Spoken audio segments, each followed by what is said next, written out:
तो previous class में हमने सिलेक्शन से रिलेटेड देखा था। तो सबसे पहले हम बात करेंगे ऑब्जेक्ट टाइप विजिबिलिटी के बारे में। तो ये जो भी आपका व्यू पोर्ट पे दिखाई दे रहा होगा उसकी विजिबिलिटी यहाँ पे होती है। यहाँ पे जैसे अगर मैं मैश को अगर अनहाइड करूँ तो देखेंगे कि मैश अनहाइड हो जाएगा, ये वहीं पे होगा पर अनहाइड होगा। और इसको अगर यहाँ पे हाइड अनहाइड है तो उसके लिए मैं भी आगे चल के यहाँ पे आपको बताता हूँ। तो यहाँ पे देखेंगे जो भी यहाँ पे आपका ऑब्जेक्ट होगा वो यहाँ पे उसकी विजिबिलिटी से रिलेटेड प्रॉपर्टी यहाँ पे मिलती रहेगी। जैसे सपोज़ यहाँ पे अभी लाइट का है तो यहाँ पे लाइट का भी मैं हाइड कर सकता हूँ, कैमरे को भी हाइड कर सकता हूँ। आगे चलते हैं, यहाँ पे नेविगेशन से रिलेटेड आपको मिल जाएगा जो गिज़्मो होता है, गिज़्मो को कैसे एक्सिस में आप रोटेट करना चाहते हैं। तो अलग अलग जगह पे अलग अलग गिज़्मो यूज़ किया जाता है। तो यहाँ पे गिज़्मो के डिफरेंट डिफरेंट टाइप दिए गए हैं, तो आप यहाँ से गिज़्मो यूज़ कर सकते हैं। उसके बाद हम बात करेंगे स्केलिंग की। जो आपका ये ग्रिड होता है, ग्रिड की स्केलिंग वगैरह आपको यहाँ पे मिल जाएगा। जो देखेंगे आप अगर मैं यूज़ करूँ तो देखेंगे ये ऐसा कुछ स्केल हो। आपको जैसा भी स्केलिंग चाहिए यहाँ से स्केल कर सकते हैं या फिर सेम रख सकते हैं। यहाँ पे डिफ़ॉल्ट 0.001 रहता है और यहाँ पे सब डिवीज़न का ऑप्शन है। आगे चलते हैं, यहाँ पे आपको एक्सरे का ऑप्शन मिल जाएगा। जैसे कि एक्सरे के बारे में हमको पता है कि को बिहाइंड की चीज़ों को देखने में मदद करता है। तो सिंपली ये एक ट्रांसपेरेंट टाइप का हो जाता है।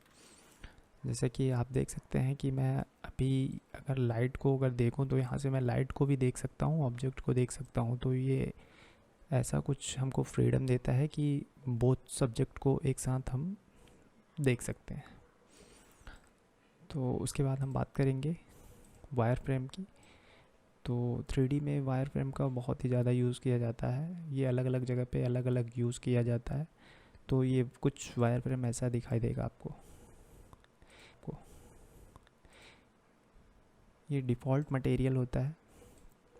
सॉरी, अभी मैंने एक्सरे बंद नहीं किया हुआ है, तो मैं अभी एक्सरे बंद कर देता हूँ। ये डिफ़ॉल्ट मटेरियल होता है जो इसके व्यू पोर्ट में डिफ़ॉल्ट यूज़ किया जाता है।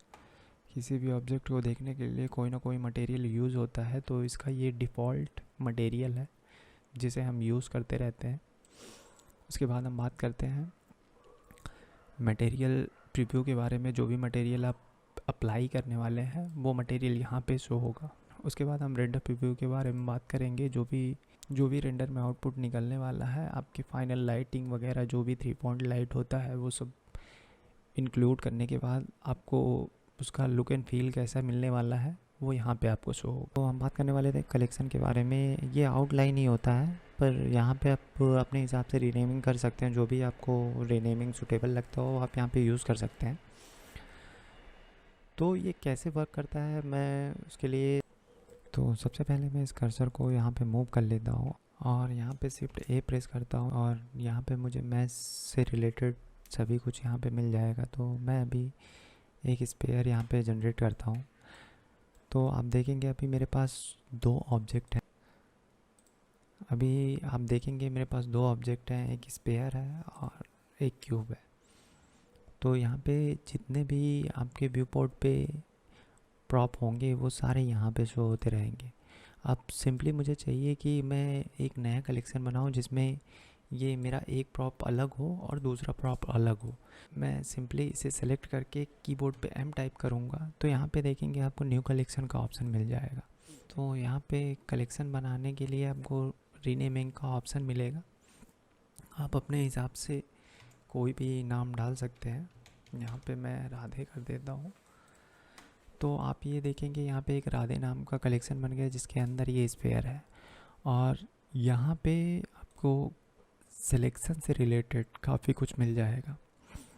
जैसे अभी यहाँ पे बेसिक 3 सिलेक्शन ऑन है, अगर मैं चाहूँ तो ये सारे सिलेक्शन ऑन कर सकता हूँ।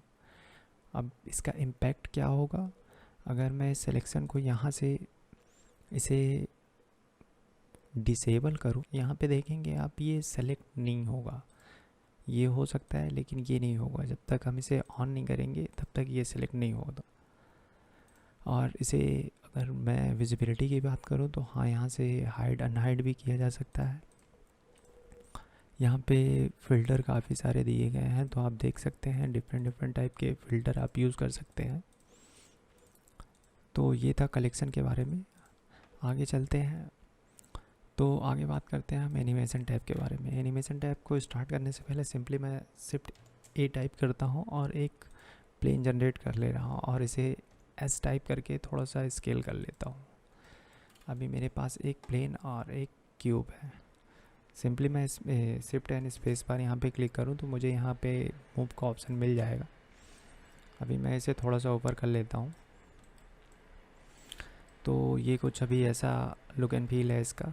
तो देख सकते हैं आपका लुक एंड फील कुछ ऐसा रहेगा। अभी एनिमेशन अंडरस्टैंड करने के लिए एक छोटा सा एनिमेशन ही हम कर देते हैं जिससे समझ में आए कि एनिमेशन का वर्क फ्लो कैसा रहता है। तो अगर मुझे एनिमेशन स्टार्ट करना होगा तो सिंपली मैं यहाँ पे सबसे पहले मैं इसे थोड़ा सा अप करूँगा। की लगाने के लिए सबसे पहले मैं यहाँ पे आई प्रेस करूँगा। यहाँ पे इंसर्ट की का ऑप्शन आपको दिखेगा। इसमें location, rotation, scale, location, rotation, location, rotation and scale, location, rotation, scale और भी सारी प्रॉपर्टी आपको मिलेगी। तो यहाँ पे अगर आप ये चूज़ कर रहे हो तो आपको काफ़ी फ्लेक्सिबिलिटी मिलेगी कि आप डिफरेंट एक्सेस को भी एक्सेस कर सकते हैं और इसके प्रॉपर्टी से रिलेटेड भी काफ़ी कुछ एनिमेट कर सकते हैं। तो मैं अभी यही रखता हूँ और जैसे ही मैं इसे क्लिक करता हूँ देखेंगे यहाँ पे एक की लग चुकी है और इसे मैं अगर 30 फ्रेम पे ले जाऊँ तो आप देखेंगे कि अगर मैं इसे डाउन करूँ तो ये कुछ ऐसा होगा। और यहाँ पे मैं फिर से आई प्रेस करता हूँ और सेम प्रॉपर्टी पे की लगाता हूँ। यहाँ पे आपको 2 की दिख रहे होंगे जो मैंने मैनुअली की लगाया है। पर अगर मैं चाहता हूँ कि इसे मैं ऑटो की से यूज़ कर सकूँ तो यहाँ पे देखेंगे एक ऑप्शन यहाँ पे डॉट टाइप का है जिसमें ऑटो की लिखा हुआ है। तो अगर मैं इसे प्रेस करता हूँ तो यहाँ पे ब्लू कलर का साइन दिखेगा आपको। इसका मतलब ऑटो की ऑन हो चुका है। अगर मैं इसे जहाँ पे भी लेके जाऊँ, अगर मैं इसे फिर से अप करता हूँ थोड़ा सा और तो देखेंगे यहाँ पे ऑटोमेटिक यहाँ पे 60 फ्रेम पे की लग गया है। फिर मैं अगर इसे 90 फ्रेम पे लेके आऊँ और नीचे करूँ तो देखेंगे आप यहाँ पे भी की लग गया। तो कुछ ऐसा अभी इसका एनिमेशन हुआ है। उसके बाद हम बात कर लेते हैं इसके स्टार्ट और एंड फ्रेम के बारे में। तो इसका स्टार्ट फ्रेम हो रहा 1 से और इसका एंड फ्रेम है 250 फ्रेम जो यहाँ पे आके एंड होता है।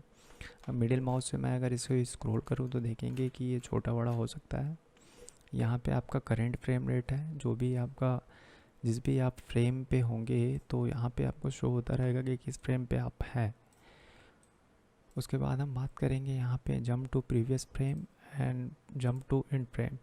ये लास्ट और फर्स्ट फ्रेम पे जाने के लिए यूज़ किया जाता है। उसके बाद हम बात करते हैं जंप टू की फ्रेम। अगर मैं यहाँ से अगर की पे क्लिक करूँगा तो जो भी की मेरी लगी हुई है तो उस की पे ये नेक्स्ट की पे जंप करेगा। ये फॉरवर्ड या बैकवर्ड दोनों में यूज़ किया जाता है। और उसके बाद अगर मैं स्पेस बार को सिंपली क्लिक करूँगा तो ये प्ले हो जाएगा। और इसको अगर मैं बैकवर्ड अगर प्ले करना चाहूँ तो सिंपली मैं शिफ्ट कंट्रोल स्पेस बार को अगर क्लिक करूँगा तो ये बैक में प्ले हो जाएगा।